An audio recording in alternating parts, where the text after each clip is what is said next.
the reason I say if Barack Obama's policy had been implemented, if Barack Obama's policy in Iraq had been implemented, he couldn't be in Iraq today. It's because he was prepared to accept retreat and defeat, and that would mean today al-Qaeda would be in charge of parts of Iraq. Iranian-backed extremists would be in charge of other parts of Iraq. There'd be civil war and maybe even genocide. And the fact is that we are winning in Iraq today.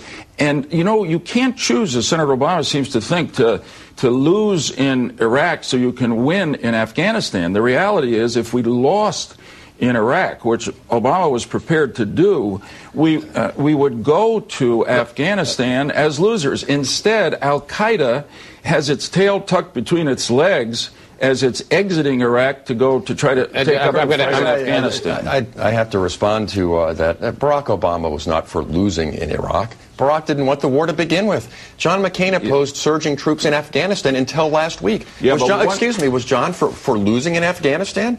I don't think so. And now you have Maliki, even President Bush are moving toward Barack Obama's position.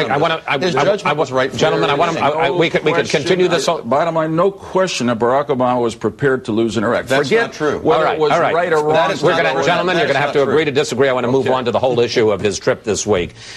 Why would someone running for president of the United States hold a big rally in Germany? Wouldn't it be like a candidate for German chancellor holding a rally in front of the Statue of Liberty? A couple of things, Chris. First, getting back to Iraq, I just have to disagree once again. Barack Obama is for success in Iraq. His judgment about this was right from the beginning.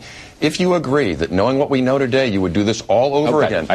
With all due respect, gentlemen, I think we both have been there. I just couldn't let Joe get away with saying it's for defeat. That's not true. He has a better path to victory. His judgment's been right about this. Answer my question. Right Afghanistan. Now, with regard to Germany, look, I was with Barack the last time he made one of these trips to Iraq. We met with the Iraqi president, the prime minister, our generals, our ambassadors.